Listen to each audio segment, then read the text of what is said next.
My name is Stephen Parker, and my yoga initiate name is Stoma. My specialization is as a psychologist professionally, but also as a student of yoga for about 45 years now. What was your first contact with yoga? Well, that's actually always a really interesting question, because I think in many ways our first contact with yoga is not external. I can recall as a middle school student reading about Indian religion and meditation and thinking to myself, you need to learn more about that later on. And within a couple of years, then I came to a lecture about meditation in my school by Swami Vedabharati at the time that he was living in the United States as a Sanskrit professor.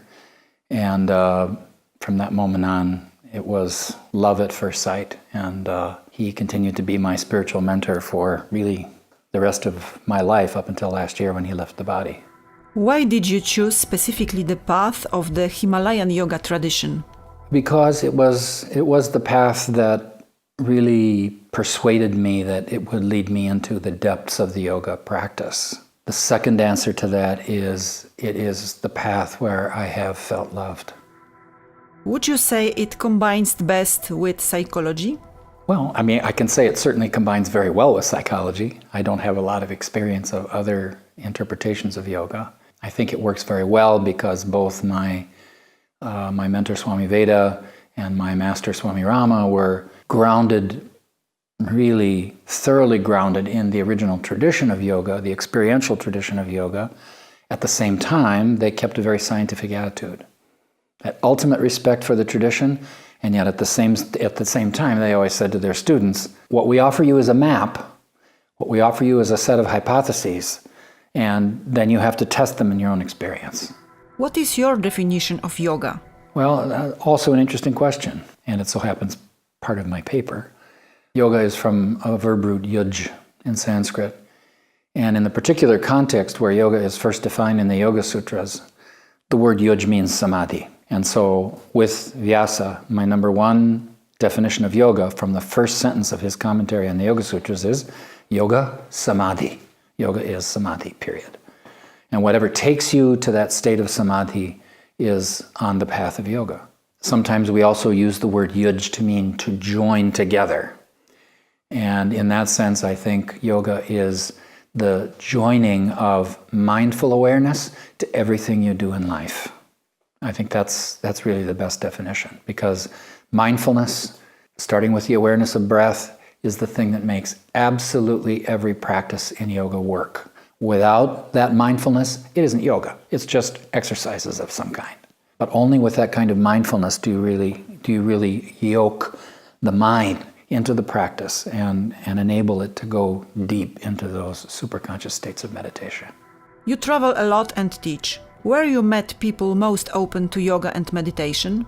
People are open to it in so many different ways. In Europe, I would say my experience is that I have seen the greatest hunger in Hungary. We have many, many students in Hungary, several hundred. From an economic perspective, there seems to be an endless market there. But that's also the case in many other places. So it's really difficult to tell. I mean, I think people are open to yoga in different ways in different places. The way people are open to yoga in India actually is very different. The way people are open to it in America. In America, it's mostly a strategy for losing weight.